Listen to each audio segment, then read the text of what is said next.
जी कैफेट lecture number 5।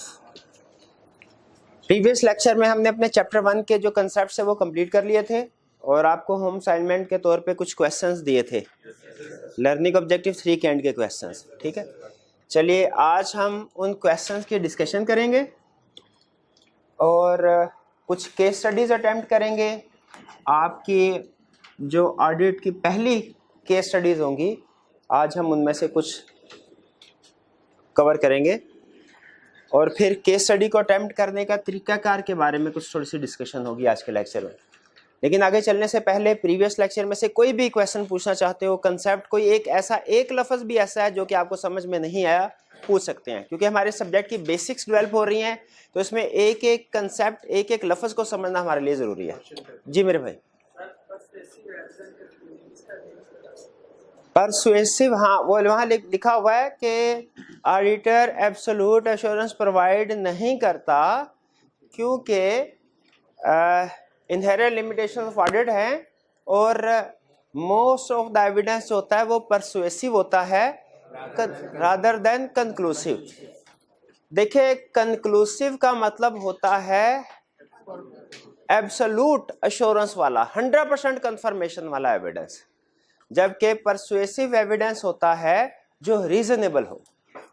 चूंकि हम जो एश्योरेंस ऑब्टेन कर रहे हैं वो भी रीजनेबल है तो हमें जो एविडेंस ऑब्टेन करना है वो भी रीजनेबल हद तक, रीजनेबल लेवल तक एविडेंस ऑब्टेन करना है। परफेक्ट एविडेंस ऑब्टेन करने की जरूरत नहीं है। जैसे एक छोटी सी एग्जांपल के साथ आपको डिफरेंस क्लियर करता हूं। फर्ज कीजिए कि आपने इस बात का एविडेंस ऑब्टेन करना है कि ये भाई पाकिस्तान के सिटीजन हैं कि नहीं। ठीक है, आप क्या करेंगे, एक रीजनेबल पर्सन ने अगर ये वेरिफिकेशन करनी है क्या करेगा, वो क्या प्रोसीजर परफॉर्म करेगा, इसका आईडी कार्ड देखेगा। ठीक है, ये है परसुएसिव एविडेंस, यानी आईडी कार्ड देखने से परसुएड हो जाएगा एक रीजनेबल पर्सन, मुतमिन हो जाएगा कि ये पाकिस्तान के सिटीजन है। लेकिन जरा थोड़ा सा सोचिए, एक्सट्रीम केसेस में, रेयर केसेस में ये भी तो हो सकता है आईडी कार्ड जाली हो। बाज़ ऐसा भी तो होता है इधर उधर के मुल्क के लोग आगे जाली आईडी कार्ड बना लिया, उसमें बाज़ नादरा के जो मुलाजमीन है वो भी मुलव्विस होते हैं। ठीक है, तो वो जाली भी हो सकता है। तो एक एविडेंस लेने का ये भी तो तरीकाकार है कि नादरा के रिकॉर्ड में जाके वहां पे जो पूरे मुल्क का रिकॉर्ड है, सोर्स है जो, वहां से जाके वेरिफिकेशन की जाए। अगर वहां से जाके वेरिफिकेशन करते हैं वो एब्सोल्यूट एविडेंस, कंक्लूसिव एविडेंस होगा, कंक्लूसिव एविडेंस होगा। ठीक है, याद रखिए हमारे ऑडिट में परसुएसिव एविडेंस ऑब्टेन किया जाता है, कंक्लूसिव एविडेंस ऑब्टेन नहीं किया जाता क्योंकि हमने रीजनेबल एश्योरेंस ऑब्टेन करना है। अच्छा, फिर आगे एडिशनल क्वेश्चन पूछ रहा हूं, थोड़ा सा सोचिए, दिमाग लड़ाइए। कंक्लूसिव एविडेंस फिर कहां ऑब्टेन किया जाता है भला? वो कोर्ट केसेस में ऑब्टेन किया जाए। जब कोर्ट फैसला करेगी ना, जब कोई जज फैसला करेगा, अदालत फैसला करती है ना, वो कंक्लूसिव एविडेंस की बेस पे फैसला करती है कि जाओ रिकॉर्ड, सरकारी रिकॉर्ड में देखो वहां पे इसकी एंट्री है कि नहीं है। ठीक है जी, हाँ बिल्कुल, इसलिए उन्होंने कहा कि ऑडिट में आप एक हद तक चेकिंग कर सकते हैं, 100% रिक्वायर्ड नहीं है। इसीलिए तो हम अपनी रिपोर्ट में भी लिख देते हैं कि ये रीजनेबल एश्योरेंस है, क्योंकि हमें पता है हर चीज के ऊपर हमने रीजनेबल प्रोसीजर परफॉर्म किए हुए हैं, रीजनेबल एविडेंस लिया हुआ है, कंक्लूसिव या एब्सोल्यूट एविडेंस नहीं लिया हुआ। क्लियर हो गई तसल्ली? जी भाई पूछिए। स्टेटमेंट का वर्ड यूज करें ना सर, जनरल यहाँ पे सर मिसस्टेटमेंट मिस्टेक्स हैं कि नहीं, और गलतियाँ भी हो सकती हैं, फ्रॉड भी हो सकते हैं। मिसस्टेटमेंट्स यहाँ पे सर क्या सारे कंसेप्ट को कवर करें सर? एक वर्ड अक्सर यूज हुआ है पूरे ऑडिट में, मिस स्टेटमेंट। वो कह रहे सर इस लफ्ज मिस स्टेटमेंट से क्या मुराद है? मिस स्टेटमेंट में याद रखें, मिस स्टेटमेंट में दो तरह की, मिस स्टेटमेंट में गलती, तो दो तरह की गलतियां हैं। एक जो अनजाने में हो जाए और एक जो जानबूझ के की जाए। जो अनजाने में हो जाए एरर और जो जानबूझ के की जाए फ्रॉड। ठीक है, फ्रॉड। तो हम जब लफ्ज मिस स्टेटमेंट बोलते हैं तो इसमें दोनों तरह के गलतियां कवर हो जाती हैं। लेकिन हाँ ये जहन में रखिए कि हम ज्यादातर केसेस में एरर्स को तो आइडेंटिफाई कर लेते हैं, फ्रॉड थोड़ा मुश्किल। फ्रॉड अगर रीजनेबल तरीकों से आइडेंटिफाई होने वाला हो ना, उसको हम कर लेते हैं, लेकिन जो सोफिस्टिकेटेड टेक्निक्स के जरिए से, कोलूजन के जरिए से किया जाए, उसको फिर हम फ्रॉड नहीं। तो क्या अगर हमने ऑडिट कर लिया, रिपोर्ट दे दी और उसके बाद पता चला कि उसमें कोई फ्रॉड है, बड़ा फ्रॉड है, मेजर फ्रॉड है, क्या हम जिम्मेदार हैं? क्या इसका ये मतलब हमने काम सही नहीं किया? इसका ये मतलब नहीं है, वो तो हम पहले ही बता चुके होते हैं। इनहेरेंट लिमिटेशन है कि fraud are difficult to detect then error. क्यों? Because of sophisticated techniques use की जाती हैं एंड कोलूजन। कोलूजन का मतलब समझ रहे हैं क्या होता है? मिलजुल के फ्रॉड किया जाता है। हाँ जी बिल्कुल, इत्तेफाक में बरकत नहीं है, वो यूनिटी, यानी ये यहाँ पे वो इत्तेफाक में बरकत तो है, लेकिन यहाँ पे वो कंसेप्ट नहीं है, वो यूनिटी होता है। ये यूनिटी नहीं, ये कोलूजन है। ठीक है, जब अच्छे काम के लिए मिलजुल के काम करें कोई लोग, उसे कहते हैं यूनिटी। जब कोई बुरा काम करने के लिए मिले, उसे कहते हैं कोलूजन। जी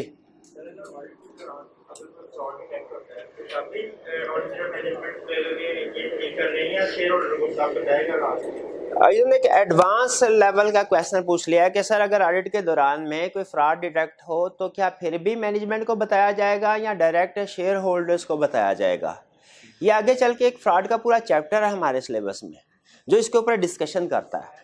इसका जवाब ये है, बेसिक आंसर मैं आपको देता हूँ। इसका जवाब यह है कि डिपेंड करता है फ्रॉड किसने किया है। अगर तो फ्रॉड एक्सटर्नल पार्टीज ने किया है, ठीक है, जैसे बाहर का बंदा हमारे डिपार्टमेंटल स्टोर में आया और उसने सामान चोरी कर लिया, तो फिर हम मैनेजमेंट को बताते हैं भाई अपना सिस्टम इंप्रूव करो। अगर एम्प्लॉयज इन्वॉल्व होंगे, लोअर लेवल के लोग, फिर भी हम हायर लेवल के लोगों यानी मैनेजमेंट को बताएंगे।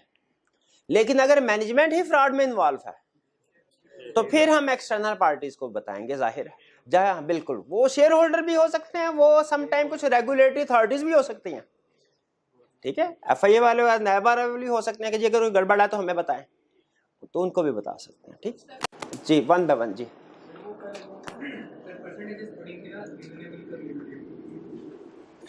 जी जी जी, हाँ शाबाश। इन्होंने कहा सर आपने हमें बताया कि कल के रीजनेबल एश्योरेंस का मतलब है तकरीबन 95% एश्योरेंस लेवल ऑब्टेन करना, लिमिटेड का मतलब है 70%। तो आपने तो हमें बताया, बात समझ आ गई, लेकिन जरा बताइए जब हम प्रैक्टिकली जाके काम कर रहे होंगे तो प्रैक्टिकली ऑडिटर्स को कैसे पता चलता है कि इस वक्त एश्योरेंस का लेवल कितना है, 30 है कि 40 है कि 50 है कि 70% हुआ कि नहीं 95%? प्रैक्टिकली तो कोई ऐसा थर्मामीटर नहीं ना होता ऑडिटर के पास तो सारा एविडेंस उसमें डाले जाए और वो ऊपर होता जाए, हमें पता चल जाए 40 हो गया, 50, 60 हो गया। याद रखें, प्रैक्टिकली ऑडिटर की जजमेंट होती है। ठीक है, ऑडिट एविडेंस कब सफिशिएंट एप्रोप्रिएट हुआ, ये क्या है? जजमेंट है। ठीक है, तो ऑडिटर खुद जज करता है कि हाँ जी अब एविडेंस मेरा सफिशिएंट एप्रोप्रिएट हो गया है या कि मजीद एविडेंस लेने की जरूरत है। ये चीजें आपको सिखाई जाएंगी, ये चीजें आपको सिखाई कि किसी भी एरिया पे एविडेंस ऑब्टेन करना है तो क्या क्या चीजें देखनी है, कब आप इस सिचुएशन नतीजे पे पहुंच जाते हैं कि एविडेंस सफिशिएंट या एप्रोप्रिएट हो गया कि नहीं हो गया। ठीक है, तो ये ऑडिटर की जजमेंट पे अप्लाई। इसका मतलब है हमें एक और कंसेप्ट ये पता चला कि ऑडिट में ऑडिटर कुछ अपनी जजमेंट्स भी अप्लाई करता है, बल्कि कल तो डिस्कस किया था ये लिमिटेशन, हाँ जजमेंट्स विच में बी फॉल्टी। तो बिल्कुल ऑडिटर अपनी ऑडिट में बहुत से एरियाज में जजमेंट अप्लाई करता है, जिनमें से एक अहम एरिया ये भी है कि एविडेंस कब सफिशिएंट एप्रोप्रिएट होगा, ये ऑडिटर की जजमेंट पे डिपेंड करता है। क्लियर हो गया जी? और सर लास्ट क्वेश्चन था सर वो लीगल केस का मैं एस्टीमेट करता जी जी, उन्होंने कहा जी लीगल केस की एक एग्जांपल दे दीजिए। आपने कल आखिरी कल क्विज हुआ था जो हमारा उसके एंड पे था, एग्जांपल एस्टीमेट्स, शायद ये क्वेश्चन था कि बताइए कौन से एरियाज है जिनमें एस्टीमेट, उसमें लीगल केस था, तो इसमें कैसे एस्टीमेट इन्वॉल्व होता है। ये आज के हमारे जो वॉल्यूम 1 के क्वेश्चन में आखिरी क्वेश्चन है ना, वो इसी के ऊपर बेस कर रहा है। उसकी डिस्कशन के दौरान में मैं इसको डिटेल में एक्सप्लेन कर दूंगा, लेकिन फिर एक आपने वादा करना है, अगर मेरे से डिटेल एक्सप्लेनेशन करवा रहे हैं तो फिर जो जो मैं बताऊंगा आपने याद करना है और याद रखना है। पक्की बात है? चलिए मैं उसमें एक्सप्लेन कर दूंगा। और कोई क्वेश्चन? जी नहीं, याद उसी ने नहीं करना, आपने भी याद करना। इतने तो मासूम हैं, शक्ल जैसे लग मासूम ही रहा है। जी जी, सबने याद करना भाई, सबने याद करना। जी जी लिखा हुआ है लास्ट में कि for the year then ended in accordance with IFRS तो लाइन जो है उसको उसके साथ मैच नहीं हुई और इसका मतलब वर्ड देन नहीं आना चाहिए, फॉर द ईयर एंड आना चाहिए। अच्छा, for the year then ended लिखा हुआ है और आपके ख्याल में देन का लफ्ज नहीं आना चाहिए। यस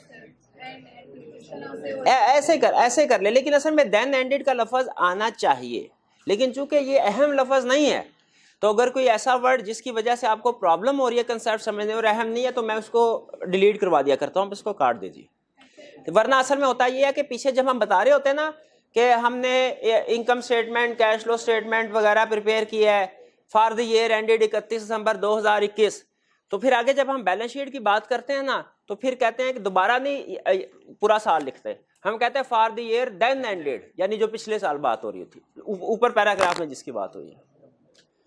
तो देन लिखना चाहें लिखें, नहीं लिखना चाहें उड़ा दे, कोई मसला ही नहीं है।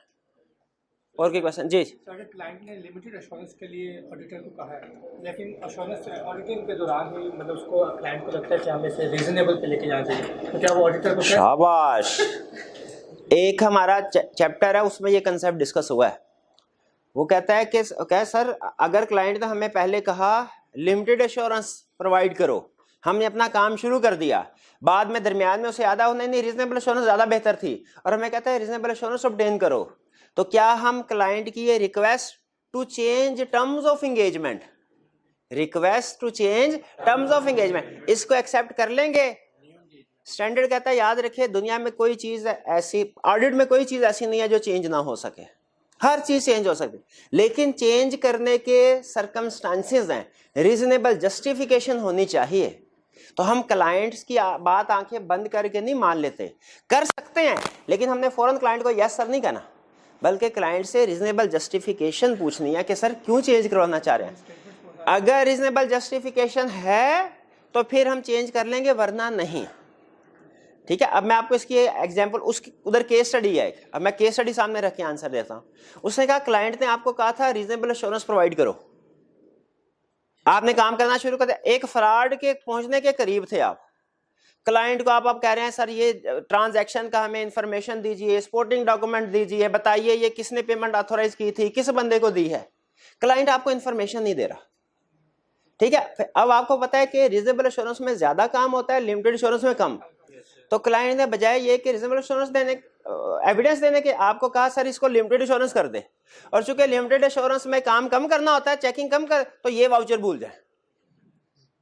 अब क्लाइंट रिक्वेस्ट कर सकता है हमें टर्म्स ऑफ एंगेजमेंट चेंज करने में, रिक्वेस्ट में प्रॉब्लम नहीं है, लेकिन आप खुद बताइए अपनी जजमेंट की बेस पे इन हालात में ये रिक्वेस्ट रीजनेबल है कि नहीं है। तो जवाब में क्या लिखेंगे, चेंज कर सकते हैं कि नहीं, नहीं कर सकते, एग्जैक्टली। लेकिन फर्ज कीजिए दूसरी एग्जांपल, फर्ज कीजिए क्लाइंट ने ये कहा सर मैंने असल में आपको रीजनेबल एश्योरेंस का कहा था, ऑडिट का कहा था, इसलिए क्योंकि बैंक से लोन लेना था और बैंक ने कहा है, तो अब बैंक वालों ने फोन करके कहा कि आप ऑडिट के बजाय अगर रिव्यू करवा के भी हमें फाइनेंशियल स्टेटमेंट दे देना, हम लोन आपका अप्रूव कर देंगे। तो अगर कम में काम हो रहा है तो फिर ज्यादा करवाने की क्या जरूरत है, आप बराए मेहरबानी ऑडिट को रिव्यू में कन्वर्ट कर दें। अब इसमें देखें क्लाइंट ने रिक्वेस्ट की, आपने उससे रीजनेबल जस्टिफिकेशन मांगी, क्या आप मुतमिन है इस जस्टिफिकेशन से? बिल्कुल। तो इसके आंसर में क्या लिखना है, कर देंगे। फिर अगला सवाल उन्होंने यहां से भी पूछता है कि सर अगर चेंज कर दें तो पुराना काम किया हुआ जो उसे नए में यूज कर सकते हैं कि नहीं कर सकते? बिल्कुल कर सकते हैं, क्योंकि वही साल वही एंड कर सकते हैं। जो पैसे एक्स्ट्रा, अच्छा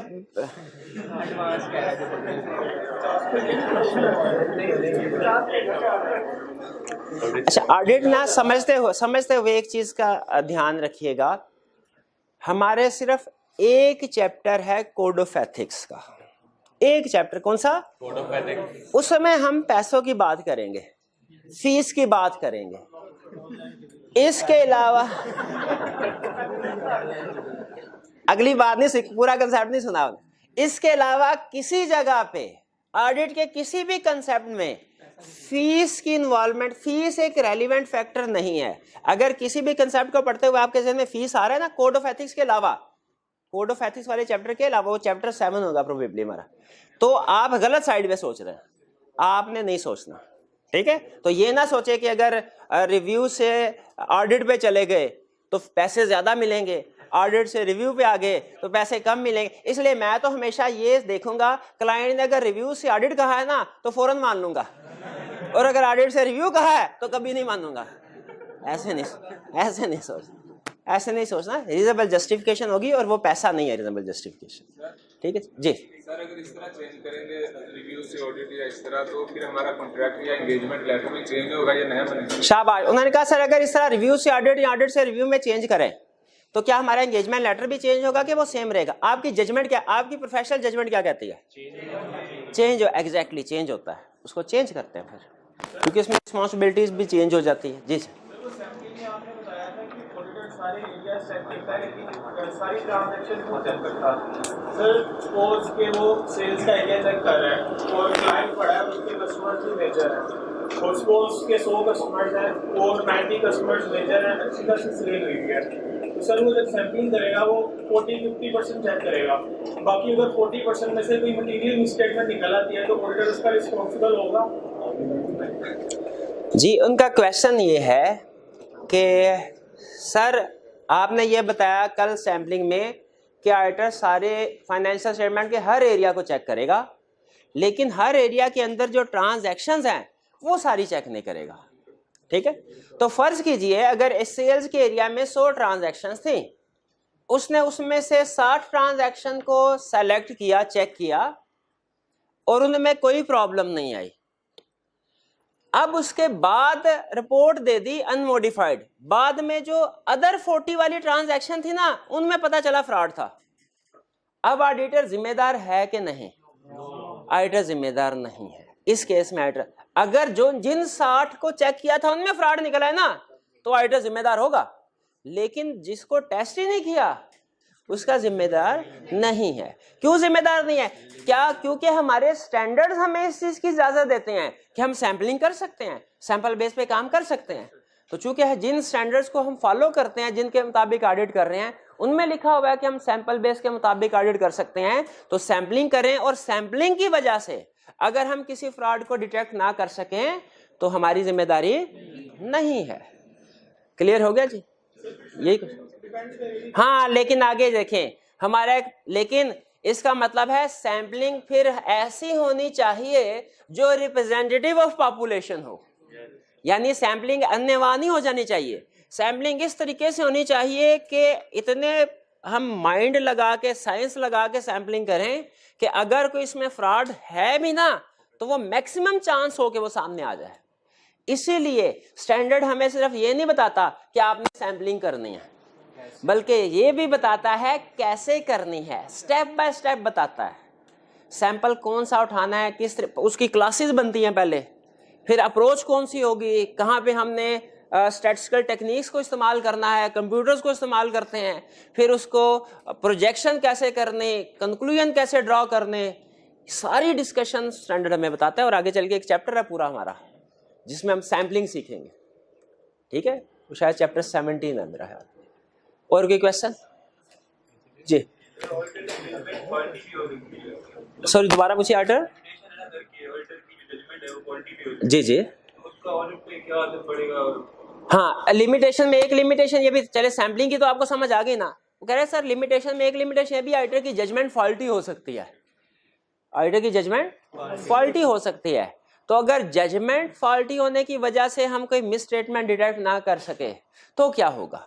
अब याद रखें, जिस तरह सैंपलिंग करना सिखाया जाता है ना, हमें जजमेंट अप्लाई करना भी सिखाया जाता है कि जजमेंट हमने किस तरीके से अप्लाई कर। अब देखें, आपने तैयारी, ये आपने एक जजमेंट अप्लाई की, ये सब्जेक्ट पढ़ना है ना, किस टीचर से पढ़ना? बहुत से टीचर्स हैं, बहुत से, और अच्छा पढ़ा रहे हैं सारे, ठीक है, लेकिन आपने उनमें से एक सिलेक्शन की। सिलेक्शन करने का एक तरीका है, मैंने हर टीचर का नाम लिख के पर्चियां डाल दी और पर्ची उठाई, टीचर का नाम आया, उधर जाके एडमिशन ले लिया। एक जजमेंट ये है, एक जजमेंट ये है। आपने कुछ स्टूडेंट से फीडबैक लिया, टीचर स्टूडेंट से, ठीक है, और टीचर की मार्केट में रेपुटेशन के बारे में, टाइम पे सिलेबस कवर करवाते हैं कि नहीं, टेस्ट कंडक्ट करवाया जाता है कि नहीं, चेक होके वापस मिलता है कि नहीं, सवाल के जवाब दिए जाते हैं कि नहीं दिए जाते, केस स्टडी की सफिशिएंट प्रैक्टिस करवाई जाती है, इस तरह के बहुत सी आपने हर टीचर के बारे में इंफॉर्मेशन। उसके बाद जिस उसकी बेस पे जिसके टीचर के बारे में आपको लगा कि ये बेहतर है, आपने उसको सेलेक्ट किया। दोनों जजमेंट, बताइए कौन सी प्रोफेशनल जजमेंट है? सेकंड वाले। अगर पहली वाली को आपने कहा ना ये मेरी जजमेंट है, और मैंने आंखें बंद करके सारी ट्रांजैक्शन थी और पर्ची उठा ली और जो आया उसको बस उसी को चेक किया है, तो स्टैंडर्ड आपको पकड़ के मारेगा। वो कहेगा जजमेंट अप्लाई करनी है, उसका भी तरीका है, उसका भी तरीका है, ठीक है। अगर आप उन तरीकों को फॉलो नहीं करते, जैसे वो कहता है जजमेंट अप्लाई करने में आपने अपना एक्सपीरियंस यूज करना है। आपको ट्रेनिंग, आपकी ये 3.5 साल की ट्रेनिंग होती है ना, उसमें सबसे अहम चीज है जजमेंट ही अप्लाई किया जाता है, सिखाया जाता है। आपको वो जजमेंट अप्लाई करते हैं। इन चीजों को सामने रख के फिर जो आप डिसीजन करेंगे ना, वो है प्रोफेशनल जजमेंट। फिर उसके बाद अगर कोई गलती हो जाती है, वो फिर आपका कसूर नहीं है, वो फिर आपका कसूर नहीं है। अब देखिए क्रिकेट मैच है, उसमें भी टॉस जीता, जजमेंट होती है ना। जजमेंट किस बेस पे? पिच कैसी है, ठीक है, हवा की रफ्तार, टेम्परेचर क्या है, ठीक है, फिजा में नमी कितनी है, इन फैक्टर्स को सामने रख के डिसीजन किया जाए, प्रोफेशनल जजमेंट है। लेकिन अगर वो कहे नहीं मैं पहली बारी लेके मैं चाय पीने जाना है, मुझे काम है जल्दी, ठीक है, हाँ जी, तो ये जजमेंट, क्या ये जजमेंट वैलिड है? नहीं, ठीक है जी। और प्रैक्टिकली आपको बताऊं, आप इस काबिल होंगे जब आपकी ट्रेनिंग हो जाएगी उसके बाद कि, और हमारे पार्टनर होते हैं ना, ऑडिट शुरू होता था, सबसे पहले हमारे सामने कंपनी के फाइनेंशियल स्टेटमेंट्स आते थे। हमारे पार्टनर उन फाइनेंशियल स्टेटमेंट्स को देखते थे, क्लाइंट से 2 या 3 सवाल पूछते थे, और फाइनेंशियल स्टेटमेंट्स में 2-3 एरियाज को सर्कल कर देते थे, कहते थे इनमें गड़बड़ होगी। और जब ऑडिट कंप्लीट हो जाता था ना, तो तकरीबन एक आधा ऊपर नीचे हो जाता, तकरीबन उन्हीं एरिया में गड़बड़ निकलती थी। तो हम बड़ा हैरान होते थे, ये क्या नहीं। लेकिन ये याद रखें, ये स्किल्स होती हैं, ये कोई जादू नहीं, ये स्किल है जो आप इस प्रोफेशन में सीखते हैं, जो आप ट्रेनिंग में सीखेंगे, जो आप क्लास में सीखेंगे। इवन आई कैप आपसे ये एक क्वेश्चन है हमारा, जो तकरीबन हर अटेम्प्ट में आता है, वो इसी के ऊपर बेस कर रहा होता है कि ये कंपनी के फाइनेंशियल स्टेटमेंट है, ये कुछ 2-3 सवालों के जवाब है, बताओ कहाँ कहाँ गड़बड़ हो सकती है, और आप आइडेंटिफाई करेंगे। इसी का नाम प्रोफेशनल जजमेंट है। अगर आपने इस प्रोफेशनल जजमेंट को अप्लाई करते हुए ऑडिट किया है, फिर कोई ऊंच नीच हो जाए उसकी माफी है। लेकिन अगर आपने इस जजमेंट को अप्लाई नहीं किया, तो फिर वो स्टैंड कहता है नहीं भाई, ये वो फिर इनहेरेंट लिमिटेशन नहीं होगी, फिर वो सजा देगा। क्लियर हो गया जी? जी सर, समटाइम ये भी हो सकता है कि हम किसी स्पेसिफिक एरिया में सैम्पलिंग अप्लाई करें और मैनेजमेंट भी एक्सपर्ट होती है, वो हमारी सैम्पलिंग को देखते हुए कि आप ये एरियाज ये नॉर्मली देखते हैं और इस तरह ट्रांजैक्शन की सैम्पलिंग अप्लाई करते हैं, अगले साल वो उस जगह फ्रॉड करें जिसे हम नॉर्मली इग्नोर करें। शाबाश। अच्छा, वैसे आपके क्वेश्चन सुन के ना तो मुझे खुशी भी हो रही है और टेंशन भी हो रही है। खुशी इस बात की है कि आपके क्वेश्चन बेसिक नहीं है, थोड़े एडवांस लेवल के हैं, ठीक है। और टेंशन इस बात की है, अगर एडवांस लेवल आप इधर ही पूछते रहे तो आगे चल के मैं क्या पढ़ाऊंगा। लेकिन बहरहाल बता दे, लेकिन असल में देखिए पढ़ाना तो है ही, तो कोई बात नहीं, बजाय ये कि मैं अपने माइंड के मुताबिक आपको चीजें समझाऊं, आप अपने माइंड के मुताबिक क्वेश्चन पूछें और मैं उनको बताता जाऊं, ठीक है। तो इनका क्वेश्चन ये है कि सर आपने कहा सैम्पलिंग करनी है, ठीक है, लेकिन अगर क्लाइंट हमारा बड़ा शातिर है, उसने थोड़ा तरीकाकार ऑब्जर्व किया। अब ऐसा तो नहीं होता कि एक साल हमने अगर ऑडिट तो अगले साल कोई और ऑडिटर आएगा। नॉर्मली एक ऑडिटर कई साल तक, 4-5 साल तक नॉर्मली वही रहता है। तो क्लाइंट ऑब्जर्व करेगा, अच्छा ये किस तरह की ट्रांजैक्शन मंगवाता है, ये किस तरह की सिलेक्शन करते हैं। अगर वो हमारे ऑब्जर्वेशन के जरिए से अपने जज कर ले कि हमारे सैम्पलिंग प्रोसीजर क्या होते हैं, सिलेक्शन कैसे करते हैं, हम किन किन चीज़ों को चेक करते हैं, तो वो क्या करेगा, उन चीज़ों को सारा सीधा पता कर देगा जिनको हमने चेक करना होगा, और बाकी तबाही फेर देगा। तो हम कैसे पकड़ेंगे इसको? तो याद रखिए, इसका जवाब भी हमारी किताबों में मौजूद है। वो कहता है नहीं, वो कहता है आपने जो भी प्रोसीजर परफॉर्म करना है ना, उसमें अनप्रेडिक्टेबिलिटी रखनी चाहिए। क्या रखना चाहिए? अनप्रेडिक्टेबिलिटी का मतलब क्या है? कोई प्रेडिक्ट ना कर सके। आसान अल्फाज में हमने अपनी सैंपल सिलेक्शन ऐसे करनी है जैसे आई कैप करता है। कैसे करता है? सिलेबस तो वही है, टॉपिक्स भी वही हैं, ठीक है, टॉपिक्स भी वही, लेकिन क्या आप कभी प्रेडिक्ट कर पाते हैं कि इस दफा कौन कौन से क्वेश्चन आने वाले हैं? नहीं कर भी पाए, ज्यादा से ज्यादा 1-2 टॉपिक्स में होता है, बाकी नहीं। हाँ बिल्कुल, वो आते हैं नहीं। उसी ये है अनप्रेडिक्टेबिलिटी। उसी तरीके से हम भी जब सिलेक्शन, हम अपने मेथड चेंज करते हैं, एक साल में किसी और तरीके से, अगले साल में सिलेक्शन किसी और तरीके से करते हैं। ठीक है, ये सारी चीजें जो आपके जहन में आ रही है ना, प्रैक्टिकली मैनेजमेंट के जहन में भी आई हैं, वो कोशिश भी कर चुके हैं। और बाज़ औक़ात शुरू में जब ऑडिट प्रोफेशन स्टार्टिंग फेज में था, उस वक्त इस तरह के हाथ ऑडिटर के साथ हो भी जाते थे, लेकिन फिर आहिस्ता आहिस्ता जब हम लोगों ने रिसर्च की, बताया, एक दूसरे के साथ अपना नॉलेज शेयर किया, तो फिर इसका इलाज भी ढूंढ लिया। ठीक है, अब हमारे ऑडिटिंग स्टैंडर्ड इतनी एडवांस स्टेज पे पहुंच चुके हैं कि नॉर्मल मैनेजमेंट जो होगी ना, वो जितना मर्जी जोर लगा ले, वो हमारे साथ 2 नंबरी नहीं कर सकते। ठीक है, नॉर्मल मैनेजमेंट। लेकिन जो सोफिस्टिकेटेड टेक्निक्स या जो बड़ी हाईटेक किस्म के होंगे, उनमें फिर थोड़ा प्रॉब्लम आ सकती है। जी, और क्लियर हो गया क्वेश्चन? और कोई क्वेश्चन? कम्प्लेक्स टेक्निक्स की एग्जांपल दे दे। मैंने आपको कल एग्जांपल बताई थी, जैसे वो 1 लाख का एक ही फ्रॉड नहीं करेंगे, बल्कि 999 के वो 100 ट्रांजैक्शन जो हैं वो फेक रिकॉर्ड कर लेंगे। ये कम्प्लेक्स टेक्निक है।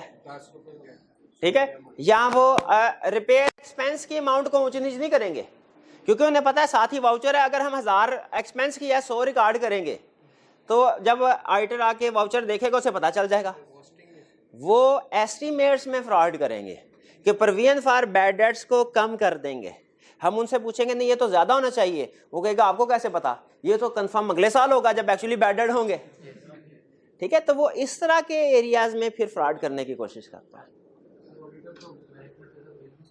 ऑडिटर मैनेजमेंट के साथ मिल भी सकता है, सम टाइम ऐसा होता भी है, लेकिन इसीलिए ऑडिटर के लिए जरूरी होता है, मैंने आपको कल भी बताया था, इंडिपेंडेंट हो। आपको पता है जो काम हम करते हैं, एक होता है हम ऑडिटर है ना, जो काम हमने करना है वो कंपनी के अंदर एक एम्प्लॉय होता है वो भी कर रहा होता है, उसे इंटरनल ऑडिटर कहते हैं। सम टाइम वो भी चार्टर्ड अकाउंटेंट होता है। हर वो काम जो हमने करना होता है ना, वो भी करता है। फर्क ये होता है कि उसका नॉलेज हमसे ज्यादा होता है कंपनी के बारे में। कैसे ज्यादा होता है भला? हाँ, हमने साल बाद 4 महीने के लिए आना है, वो 12 महीने उधर ही बैठा होता है, लेकिन वो रिपोर्ट जो इशू करता है वो भी रिपोर्ट देता है, उसे इंटरनल ऑडिट रिपोर्ट कहते हैं। वो जो रिपोर्ट इशू करता है ना, उसे कोई इन्वेस्टर नहीं मानता, कोई इन्वेस्टर नहीं मानता। डायरेक्टर शायद उससे अपना काम करवाए और उसके ऊपर डिसीजन मेकिंग करे, शेयर होल्डर्स या एक्सटर्नल बैंक्स वगैरह कुछ उसकी बात को सिर्फ एक, हालांकि देखें वो हमसे ज्यादा नॉलेजेबल है, सम टाइम हमसे ज्यादा कॉम्पिटेंट भी होता है, लेकिन सिर्फ एक चीज ऐसी है जो हम में है और उसमें नहीं है, इंडिपेंडेंस। इंडिपेंडेंस जिसकी वजह से हमारी रिपोर्ट्स पे रिलाई किया जाता है। तो आप क्वेश्चन बिल्कुल ठीक है कि ऑडिटर मैनेजमेंट के साथ मिल भी तो सकता है। इसी चीज को खत्म करने के लिए ऑडिटिंग स्टैंडर्ड ने रिक्वायरमेंट अप्लाई की हुई है कि ऑडिटर हमेशा इंडिपेंडेंट होगा, मैनेजमेंट से भी, शेयर होल्डर से भी। और अगर वो इंडिपेंडेंट नहीं है, वो ऑडिट कर ही नहीं सकता, वो दूसरी बात ही नहीं करते।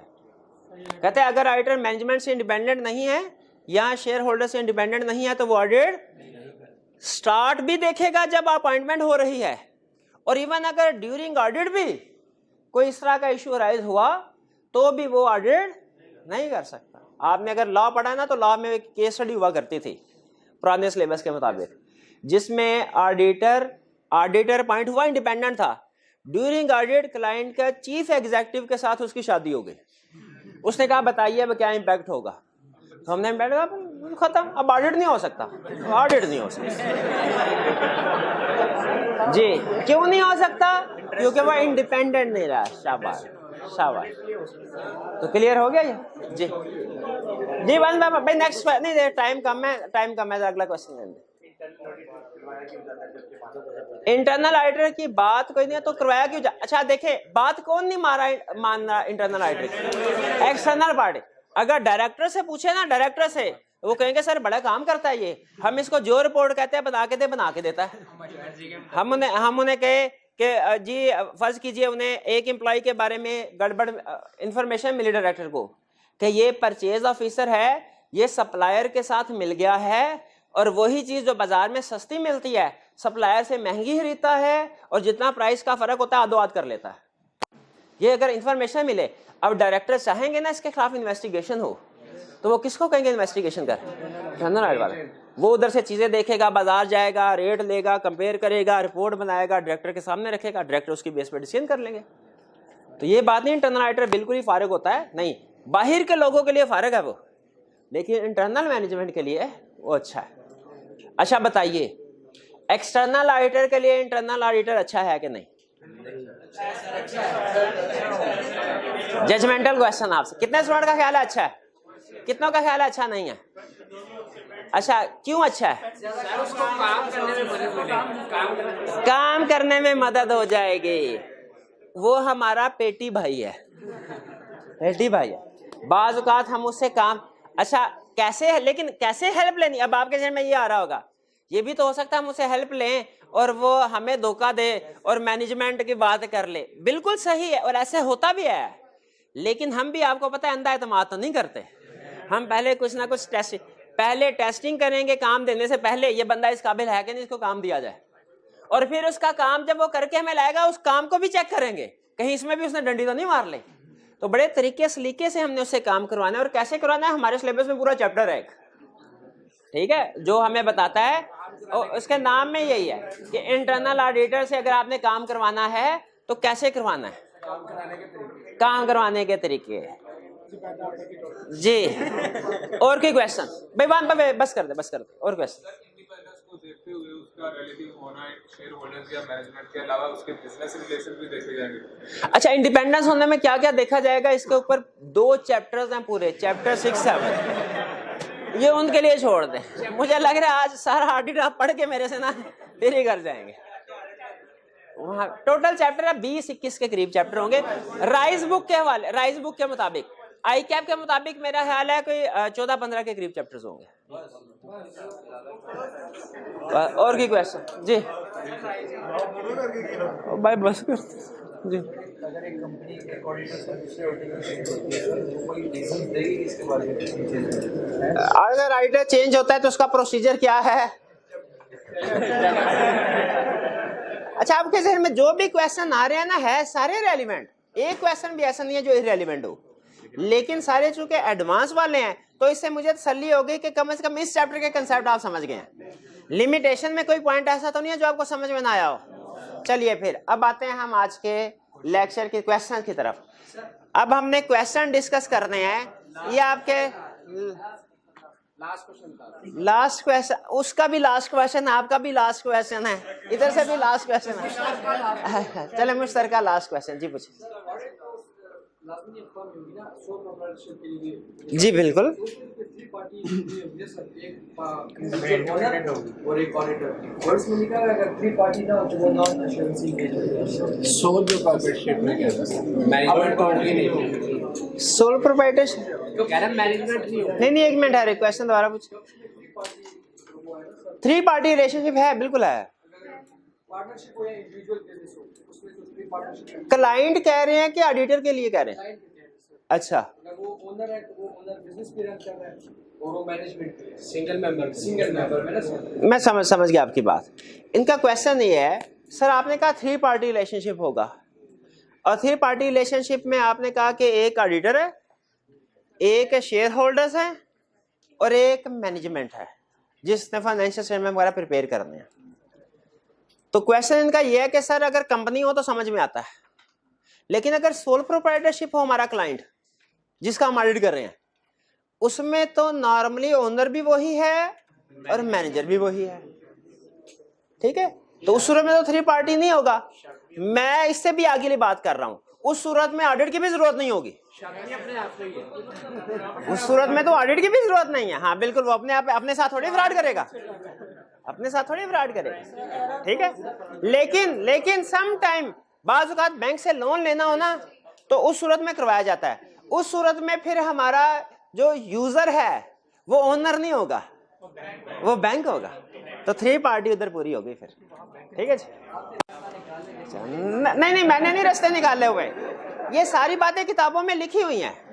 जो सवाल आपके जहन में आ रहा है वो जाहिर है पिछले सेशन के स्टूडेंट्स के जहन में भी आया होगा, या वो जब हमारा ओरिजिनेट हो रहा था प्रोफेशन उस वक्त भी आया होगा, ठीक है। तो कोई भी चीज़ ऐसी नहीं होती जो पहली दफ़ा हमारे जहन में आ रही हो, वो ऑलरेडी लोगों के जहन में आ चुकी होती है। चलिए 12। अच्छा, आज क्वेश्चन अच्छे थे आपके, चलिए अब लर्निंग ऑब्जेक्टिव 3 के पास पेपर के क्वेश्चन की तरफ चलते हैं।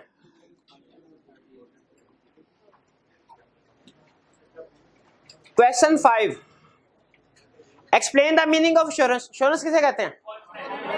कॉन्फिडेंस, ट्रस्ट, जो कि फाइनेंशियल स्टेटमेंट में बढ़ जाता है। कब बढ़ जाता है? जब उसका ऑडिट किया जाता है। शाबाश। आगे कह रहा है give 2 examples of type of assurance which can be provided. Limited assurance, reasonable assurance. हाँ जी, एग्जांपल थे। हाँ तो ठीक है, लिमिटेड एश्योरेंस लिख लें। लिमिटेड एश्योरेंस की एग्जांपल क्या होगी? Review of financial. Reasonable assurance की एग्जांपल ऑडिट। शाबाश। Distinguishing between the two in terms of level of assurance offered by each of them. अच्छा, एग्जाम में अगर आप ये लिखेंगे ना मॉडरेट एंड रीजनेबल तो गलत है। आपको बताना पड़ेगा किसमें मॉडरेट किसमें हाई है। मॉडरेट और हाई नहीं लिखना, बल्कि लिखना है कि इन लिमिटेड एश्योरेंस, हाँ जी, moderate level of assurance is provided, और इन ऑडिट एंगेजमेंट या in reasonable assurance engagement high level of assurance provided. समझ रहे हैं ना? उससे पता चले कि कौन सी वाली एंगेजमेंट के लिए कौन सा लेवल ऑफ एश्योरेंस है। ठीक जी। इसके बाद चले, ये क्वेश्चन 5 क्लियर हो गया। आगे चलते हैं 6, what is meant by reasonable assurance. Reasonable assurance को डिफाइन कर। करे भाई, उल्टे सीधे सवाल। अच्छा, सीधा सवाल आता हो ना जिसको सीधा कंसेप्ट, वो उल्टे सीधे सवाल पूछता अच्छा लगता है। जिसको बेसिक ही ना आती हो, नहीं आपको आती होगी, मुझे पूरा कॉन्फिडेंट है आपके, बताइए। लेकिन आपको पता है मैं एविडेंस के बगैर तो बाहर तो नहीं करूंगा। रीजनेबल दैट इज, ठहर जाए अभी आगे। That is in our opinion financial statements give true and fair in accordance with framework IFRS। ये नहीं बताना, एग्जांपल भी तो बतानी थी। हालांकि देखें, उसने पूछा है रीजनेबल एश्योरेंस, भाई को एग्जांपल आती थी लेकिन नहीं लिख के आया एग्जाम में, टाइम हो जाए। ठीक है, तो कंसेप्ट कोई भी हो ना उसे पूरा लिखा करें। आगे चले। हाँ जी, why an auditor cannot provide absolute assurance as a result of audit? Limit. अच्छा, आगे मार्क्स हैं 3, तो मुझे बताइए कितने लिमिटेशन लिख रहे हैं? अच्छा, अब देखें, आप जजमेंट कर रहे हैं कि एक लाइन का 1 नंबर होगा शायद, उस लिहाज से आपने फिर भी चाहता 1-2 पॉइंट ज्यादा बता दिए।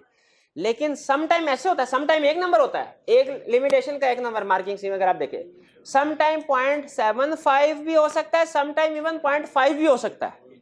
इसीलिए मैं आपको हमेशा कहता हूं to be on safe side 1-2 point extra लिख दिया करें। और जब मार्किंग स्कीम कर रहे हो ना, आपने अक्सर देखा होगा, मैंने मार्किंग लगाई है, पेपर करके आया हूं, मैं बड़ा खींच के नंबर दिए अपने आप को, फिर भी मेरे 65 मार्क्स बन रहे हैं और बाद में 35 आते हैं।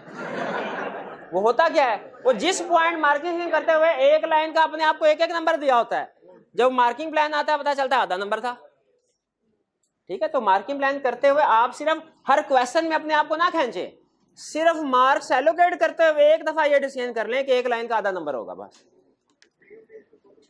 बहरहाल चलें, BMBS का नहीं पता मुझे भाई, वैसे नॉर्मली इसी तरह होता है मार्किंग स्कीम करते हुए। जो आपके एग्जाम में जो सबसे बड़ी जजमेंट आपने अप्लाई करनी होगी ना, वो मार्किंग की है। आगे चलते हैं 7। अच्छा, 6 में कोई इशू तो नहीं, clear? 7, in response to an audit engagement letter send to roof limited mister Asam chief. अच्छा, ये कल कर लिया था, ओके आगे करें। 8, डिस्टिंग्विश बिटवीन। अच्छा, ये डिस्टिंग्विश का मतलब क्या होता है? डिफरेंस। अच्छा, डिफरेंस जो है ना, जब हम मैट्रिक में होते थे, इंटर में होते थे, तो हमारे टीचर कहते थे डिफरेंस आपने जब सीखा तो ऐसे, किस किस में डिफरेंस है? एब्सोल्यूट एश्योरेंस इधर आएगा, रीजनेबल इधर आएगा, और आपने 1, 2, 3 ऐसे पॉइंट करना है। याद रखिए, डिफरेंस या कंपैरिजन बताना हो, डिफरेंशिएट करना हो, इस तरीके से भी फॉलो किया जा सकता है, लेकिन याद रखिए टेबल फॉर्म में प्रेजेंट करना लाजमी नहीं है। किसी भी चीज के डिफरेंस को दो चीजों में आपने फर्क बताना हो, टेबल फॉर्म में प्रेजेंट करना लाजमी नहीं है, आप पैराग्राफ फॉर्म में भी प्रेजेंट कर सकते हैं। यानी अगर मैं एब्सोल्यूट एश्योरेंस लिखता हूं, हेडिंग जल्दी जल्दी कर रहा हूं, आप समझ जाइएगा, और फिर नीचे एब्सोल्यूट एश्योरेंस की डेफिनेशन लिख दी, फिर रीजनेबल एश्योरेंस की हेडिंग दी, नीचे इसकी डेफिनेशन लिख दी, क्या ये डिफरेंस है कि नहीं है? ये भी डिफरेंस है। तो याद रखिए, डिफरेंस प्रेजेंट करने के लिए लाजमी नहीं है कि टेबल फॉर्म में प्रेजेंट किया जाए, आप ऊपर नीचे भी कर सकते हैं प्रेजेंट इसको, ठीक है। लेकिन ज़हन में रखिए, एग्जाम में जो डिफरेंस आपको जो डिफरेंस क्लास में टेबल फॉर्म में करवाया जाए वो आपने टेबल फॉर्म में करना है, और जो टेबल फॉर्म में नहीं करवाया गया वो फिर आपने इसी तरह करना है। अब मैंने आपको एब्सोल्यूट एश्योरेंस, रीजनेबल एश्योरेंस में डिफरेंस टेबल फॉर्म में नहीं करवाया, उसने पूछ लिया, तो क्या करना है? पैराग्राफ फॉर्म में, और डेफिनेशन लिखनी है। डेफिनेशन डिफरेंस ही होता है, डेफिनेशन डिफरेंस। आगे चल के भी उसने 5-6 क्वेश्चन ऐसे आएंगे, 2 टर्म्स है उनके बारे में डिफरेंस पूछा, दोनों की डेफिनेशन लिखनी थी बस। एब्सोल्यूट एश्योरेंस क्या है? किधर गया ये? परफेक्ट लेवल गारंटी, 100% एश्योरेंस कि फाइनेंशियल में फ्री फ्रॉम ऑल लिस्टेड, बिल्कुल। रीजनेबल एश्योरेंस की डेफिनेशन, भाई 8 नंबर आगे चल रहा है ना मेरे भाई सवाल। रीजनेबल एश्योरेंस की डेफिनेशन आ जाएगी, फिर इसके बाद कह रहे हैं identify type of assurance that is expected in audit of financial statement. Audit of reasonable के absolute? Reasonable, clearly outlining reasons to justify your point of view. अच्छा, इसका मतलब क्या है? Out reasons to justify your point of, यानी हमारा point of view क्या है कि एब्सोल्यूट नहीं देता, रीजनेबल देता है, ठीक है। तो जस्टिफाई करवाए इनहेरेंट लिमिटेशन की वजह से, इनहेरेंट लिमिटेशंस की वजह से। हाँ जी, इसमें नहीं, इसमें उसने एब्सोल्यूट और रीजनेबल एश्योरेंस 2 से क्वेश्चन स्टार्ट करवाया ना, और हमने रीजनेबल को सेलेक्ट कर लिया है। तो अब इसका मतलब है अपने डिसीजन को जब हमने जस्टिफाई करवाना है तो ये जस्टिफिकेशन करवानी है कि रीजनेबल क्यों सेलेक्ट किया है, एब्सोल्यूट क्यों नहीं सेलेक्ट किया। एक स्टूडेंट कहने लगा, सर इसमें जो क्लियरली रीजन की बात पूछ रहा है, कहीं इसका ये मतलब तो नहीं बताओ रीजनेबल क्यों, लिमिटेड क्यों नहीं? ठीक है, एक ये भी तो ज़हन में आ सकता है, लेकिन चूंकि कंटेक्स्ट देखे, कंटेक्स्ट में उसने एब्सोल्यूट और रीजनेबल एश्योरेंस 2 के बारे में पूछा है, तो इसका मतलब जब हमने डिसीजन बताना है कि नहीं इसको सेलेक्ट किया है, तो रीजन में ये बताना है कि इसको क्यों सेलेक्ट किया, इस वाले को क्यों नहीं किया। तो उसकी क्या रीजन है? Inherent limitation. और ये भाई मुझे बताएंगे इनहेरेंट लिमिटेशन याद करके आए ना, आपके पीछे वाले याद करके आए ना? हाँ मेरा भाई 2 सुना दे, सिर्फ 2 इनहेरेंट लिमिटेशन जी। नेचर ऑफ फाइनेंशियल स्टेटमेंट्स, शाबाश। Nature of audit procedure, financial statement में क्या होता है जिसकी वजह से वेरिफिकेशन, एस्टिमेट्स, जजमेंट्स, और नेचर ऑफ ऑडिट प्रोसीजर में,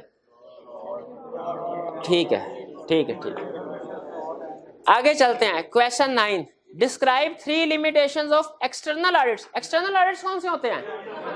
जो हम करते हैं, हम एक्सटर्नल ऑडिटर है, तो इसका अपोजिट क्या होता है?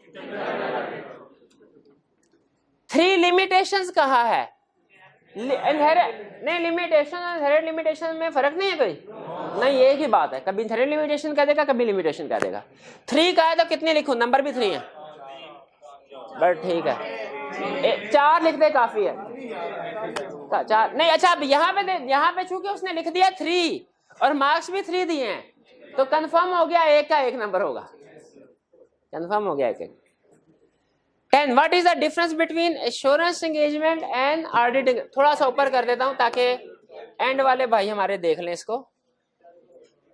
हो नहीं रहा, हाँ हो गया।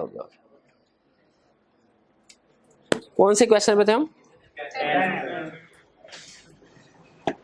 What is the difference between assurance engagement and audit engagement, ये तो हमने पढ़ा। Audit engagement is a type of assurance engagement in which reasonable assurance is provided. वो उसकी टाइप, एश्योरेंस तो ऑडिट की टाइप नहीं है, ऑडिट एश्योरेंस की टाइप है, correct. 11 briefly explain with examples the different level of assurance that can be provided to assurance client. ये भी हो गया ना? हाँ ठीक है। चलिए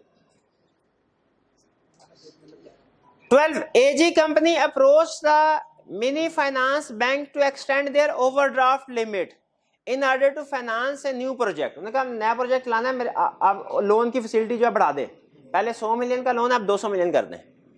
the bank asked the company to provide cash flow projections. मैंने कहा कैश फ्लो प्रोजेक्शन दो मुझे and assurance over this projection, और इन प्रोजेक्शन के ऊपर एश्योरेंस के ये रीजन है, ये केस ठीक है। Require explain the type of assurance engagement that will be undertaken by auditor in above situation.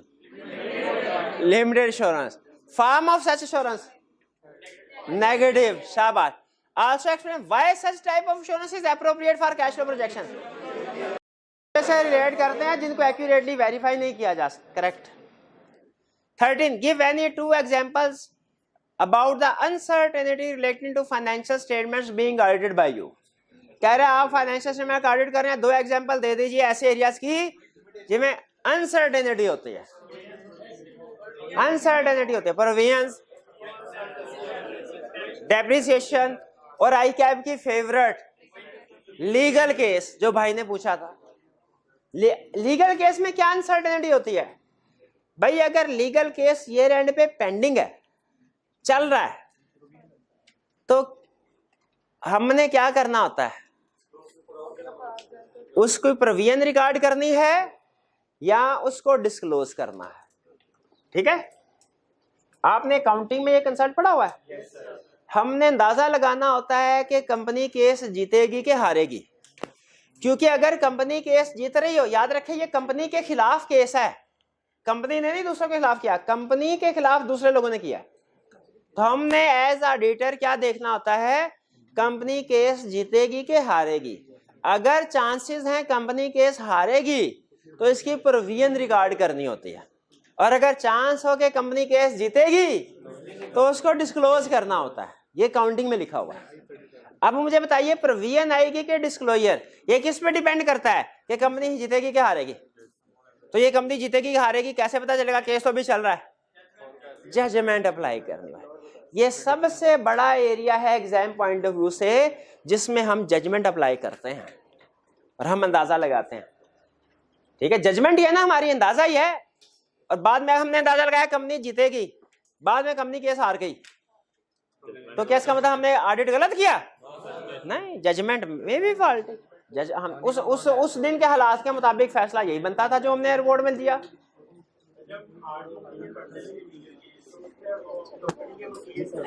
हाँ, R2 में जब ये लीगल केस आता था, भाई ने R2 पढ़ा हुआ, उन्होंने कहा लीगल केस आता था तो उसमें हम कंपनी के लॉयर से पूछते थे और लॉयर हमें बताता था आउटफ्लो प्रोबेबल एंड मेजरेबल है कि नहीं। बिल्कुल ठीक है, तो इसीलिए अब लाइन लिख ले, लीगल केस की हेडिंग दे और नीचे लिखे if outcome is probable and measurable तो प्रोविजन, एरो बना के लिख दें आगे provision. If outflow is probable and measurable, outflow का ले, आउटकम कह ले, कोई इतना ऑडिट में नहीं प्रॉब्लम कोई, काउंटिंग में आउटफ्लो का वर्ड यूज होता है। If outflow is probable and measurable then provision. आगे अच्छा एंड लिखा हुआ दरमियान में, दोनों होने चाहिए, और आगे इफ नॉट देन डिस्क्लोज। तो probable and measurable, probable and measurable, probable and measurable, ये आपने याद रखना है। लीगल केस जब भी आए पहले आपके जहन में आ जाए वकील, फिर दूसरे जहन में आ जाए प्रोबेबल एंड मेजरेबल। ये दो अल्फाज अगर आपके जहन में आ गए ना, दो चीजें लीगल केस में, तो आपका केस स्टडी ओके है। एग्जैक्टली ऑडिट में भी हमेशा वकील से पूछते हैं, वकील ही बताता है, और ऑडिट में भी यही देखना है प्रोबेबल एंड मेजरेबल है कि नहीं। क्लियर हो गया जी? इसके अलावा और भी एक गुडविल भी होती है, उसमें भी जजमेंट अप्लाई हो, रिवैल्यूएशन ऑफ एसेट में जजमेंट होती है, गोइंग कंसर्न वाला इशू आ जाए, गोइंग कंसर्न अकाउंटिंग में पढ़ा हुआ है। बहुत से एरियाज है, कोई से दो एरिया लिख दे जिनमें एस्टिमेट होता है। क्लियर हो गए? चलिए अब हम वॉल्यूम 2 के कुछ केस स्टडीज कर लेते हैं।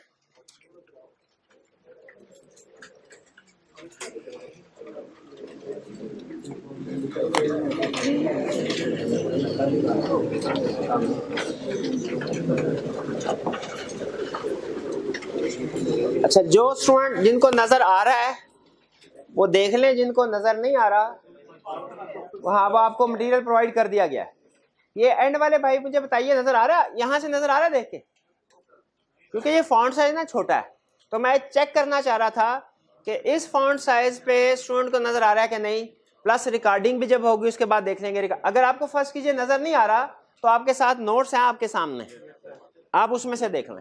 डिस्कशन सुनते जाए, उसमें से देख लें। आइंदा हम देख लेंगे, मतलब वीडियो को भी देख के ना अंदाजा लगा लेंगे। अगर कम हुआ तो फिर नेक्स्ट टाइम फॉन्ट साइज बढ़ा देंगे। क्वेश्चन 1। अच्छा, एग्जाम में जब कोई भी क्वेश्चन आएगा ना, खास तौर पे केस स्टडी, आपने सबसे पहले रिक्वायरमेंट पढ़नी है। क्योंकि रिक्वायरमेंट पढ़ने से हमें पता चल जाएगा ये किस चैप्टर में से, किस कंसेप्ट में से क्वेश्चन पूछ रहा है। क्वेश्चन पढ़ते हुए हम अपने माइंड को फोकस कर देंगे उस कंसेप्ट, उस टॉपिक के ऊपर, ठीक है। वरना याद रखिए, मैंने आपको बताया था एक केस स्टडी कई एंगल से सॉल्व की जा सकती है, तो हमने किस एंगल से सॉल्व करनी है ये रिक्वायरमेंट में होता है। इसीलिए पहले रिक्वायरमेंट को पढ़ लेना ताकि हम फोकस्ड होकर केस स्टडी इंफॉर्मेशन को पढ़ रहे हो, रिक्वायरमेंट के लिहाज से रेलिवेंट पॉइंट आइडेंटिफाई कर रहे हो। लेकिन सम टाइम रिक्वायरमेंट में भी, उसने जिंदगी इतनी आसान थोड़ी है, रिक्वायरमेंट में भी सम टाइम पता चल जाता है, अक्सर बल्कि पता चल जाता है। सम टाइम रिक्वायरमेंट से पता नहीं चलता कि कौन सा टॉपिक है। जैसे कई दफा कहता है what shall be auditor's course of action in this regard, ठीक है। तो आर्टर का कोर्स ऑफ एक्शन क्या होगा, ये तो ओपन एंडेड है, ठीक है। इससे पता नहीं, इस तरह की रिक्वायरमेंट हो तो फिर पता नहीं चलता। हाँ, लेकिन अगर रिक्वायरमेंट हो, बताइए what type of opinion shall be expressed by auditor in report, तो मुझे पता चल गया कि अब सिर्फ रिपोर्ट वाला क्वेश्चन आ गया मेरा, ऑडिट रिपोर्ट बताना। बहरहाल रिक्वायरमेंट में पहले discuss how you will respond to view point of Amjad regarding the audit of financial statement.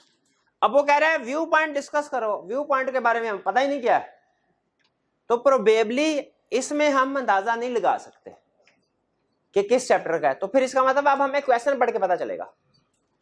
Question में क्या कहता है, Amjad is the chief executive and major share holder of a newly incorporated private limited company. Major share holder भी है, chief executive भी है, कैसे हो सकता है? बिल्कुल हो सकता है। He has offered your firm to be first external auditor of the company. उसने कहा आप आ जाइए, कंपनी का फर्स्ट एक्सटर्नल ऑडिटर बन जाए।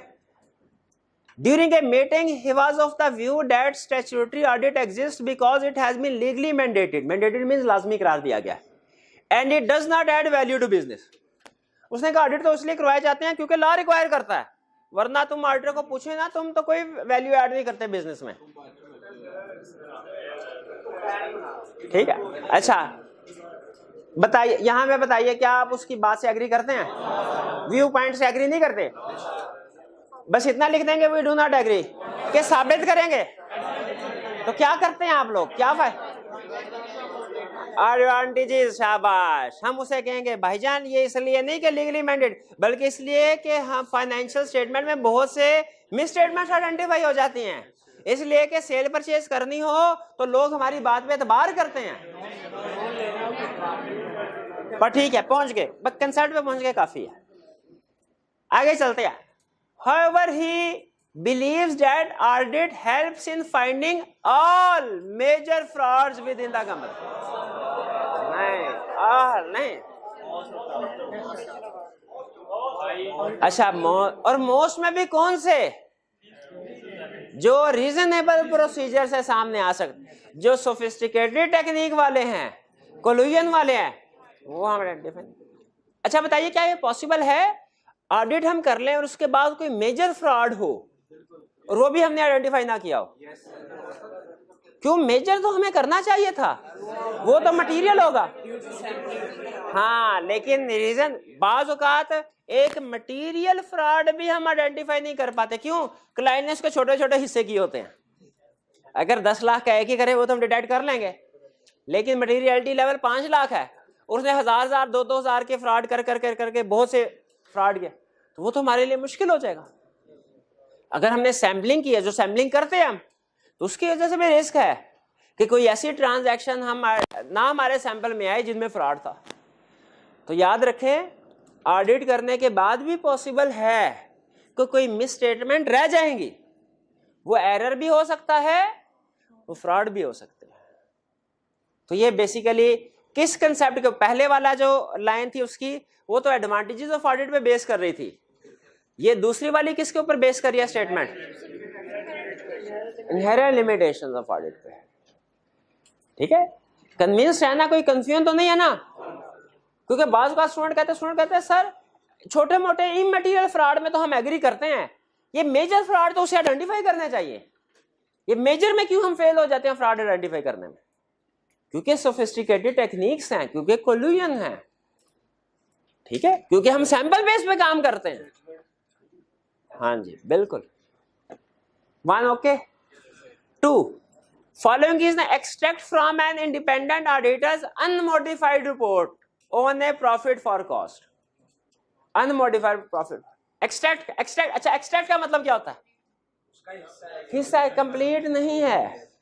एक दफा एग्जाम में एक रिपोर्ट का क्वेश्चन आ गया, उसने लिखा एक्सट्रैक्ट। स्टूडेंट कहने लगा सर आप तो कहते थे रिपोर्ट में ये इतनी चीजें होती हैं, इसमें तो सिर्फ 2 चीजें थी, बाकी चीजें थी ही नहीं। तो भाई क्यों नहीं थी? वो एक्स्ट्रा। मैंने कहा भाई क्वेश्चन में पढ़ के देख लो, एक्स्ट्रैक्ट लिखा हुआ। अब आप मुझसे कहे सर इसमें तो सिर्फ ओपिनियन है, रिस्पॉन्सिबिलिटीज की तरह मैनेजमेंट की, ऑडिटर की रिस्पॉन्सिबिलिटीज वगैरह और दूसरी चीजें भी आती हैं, तो भाई वो नहीं, एक्स्ट्रैक्ट है। Based on our examination of the evidence supporting the assumption, nothing has come to our attention which causes us to believe that these assumptions do not provide reasonable basis. हाँ जी, कह रहा है describe the level of assurance provided by this statement. Limited. Explain how and why it differs from the level of assurance provided in audit on annual historical financial statement. Positive से कैसे different है? क्योंकि वो high level दे रहा है, ये moderate. और फर्क किस वजह से है? हाँ जी, ऑडिट में प्रोसीजर ज्यादा होते हैं और उसमें हिस्ट्री पास की ट्रांजैक्शन है, उन्हें ज्यादा एक्यूरेटली वेरीफाई किया जा सकता है।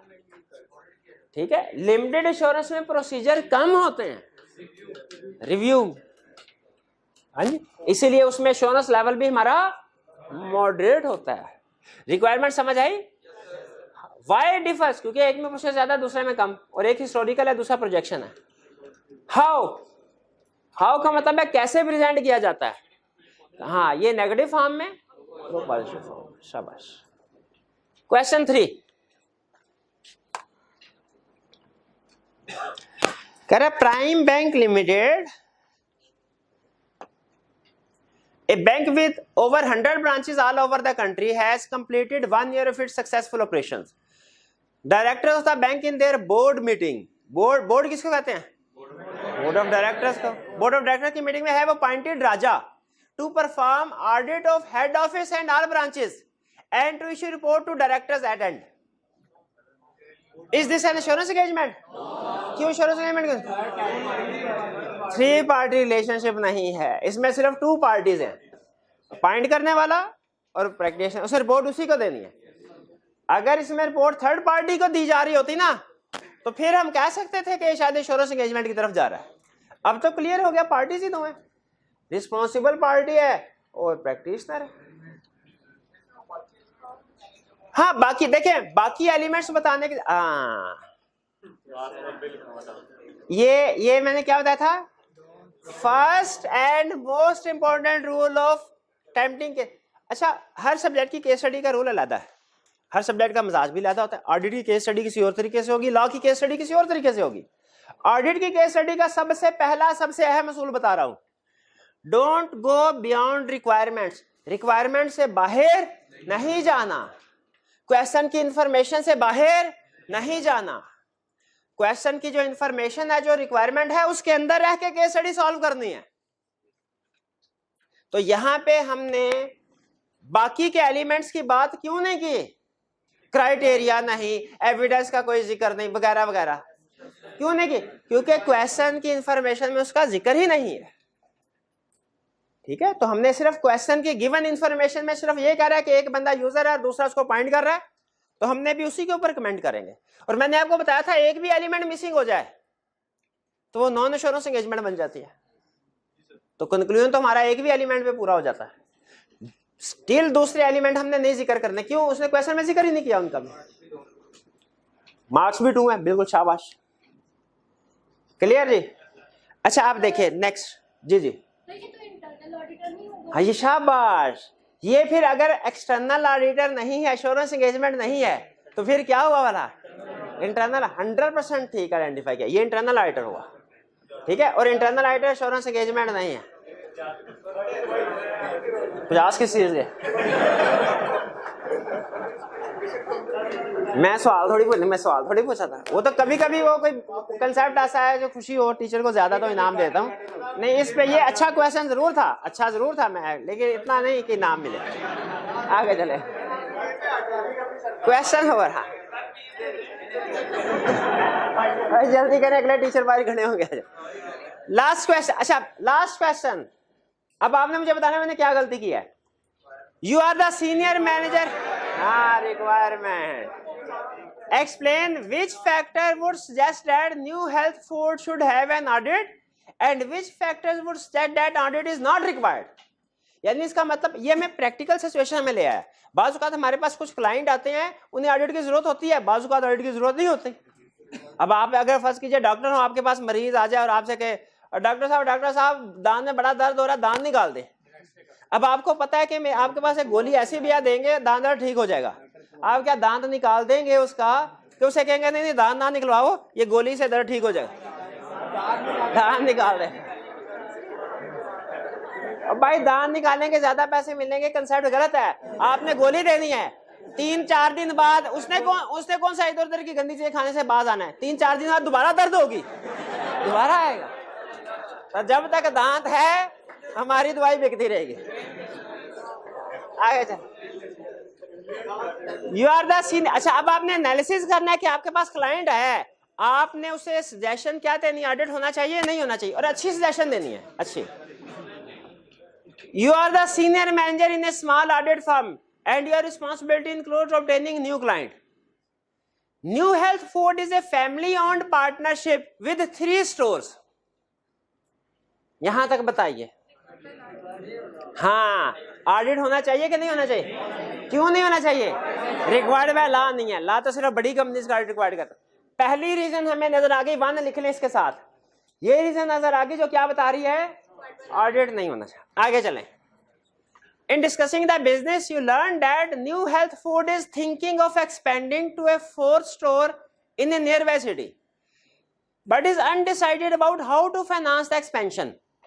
They are considering either borrowing from a bank or from the existing owners. अगर बैंक से बारो करते हैं तो ऑडिट होना चाहिए, और अगर खुद से करते हैं तो हम 2 पॉइंट आगे मारे। 1 पॉइंट बता रहे ऑडिट होना चाहिए, एक कह रहे नहीं होना चाहिए। अगर बारोइंग करते हैं तो ऑडिट होना चाहिए, फाइनेंसिंग सेल्फ फाइनेंसिंग करते हैं खुद से फिर ना। आगे चलते हैं। अब ये थोड़ा सा ट्रिकी होगा, इसको ध्यान से सुनिए। Owners are 2 brothers and 2 sisters, 3 of whom actively manage 1 store each, and the 4th will manage the new store next year. मैं कहानी सुन लें। 4 बहन भाई हैं, 3 एक्टिवली बिजनेस को मैनेज कर रहे हैं, एक घर में बैठा हुआ है, एक घर में बैठा हुआ है। बताइए ऑडिट रिक्वायर्ड है कि नहीं?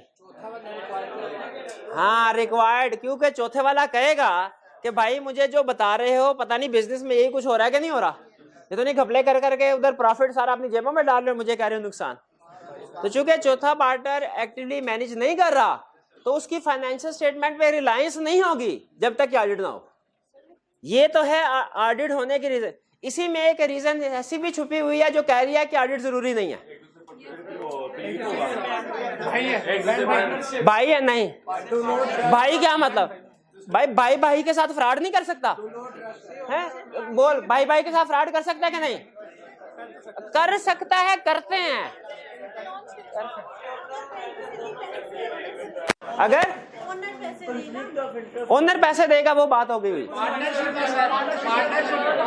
पार्टनरशिप वाली बात भी हो गई है। इधर अभी एक आवाज आई थी,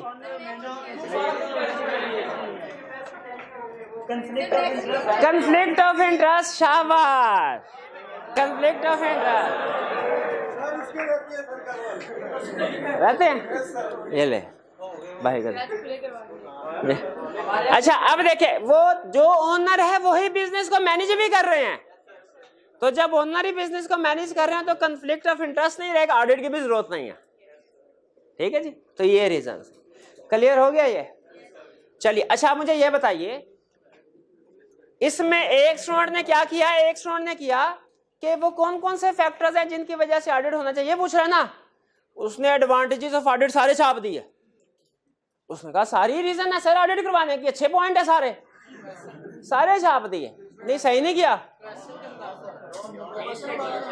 हाँ शाबाश, सही नहीं, क्यों सही नहीं किया? Case don't go beyond the requirement. Question में जिन फैक्ट्स का जिक्र किया है उन्हीं को सॉल्यूशन में डालना है, हमने उन्हीं को सॉल्यूशन में डालना, बाकी हमारे लिए इररेलेवेंट, बाकियों के नंबर नहीं मिलेंगे। ये जहन में रखिएगा, पहला और सबसे अहम असूल बताया आपको। आज का लेक्चर यहाँ पे खत्म करते हैं। अल्लाह हाफिज। आज आपकी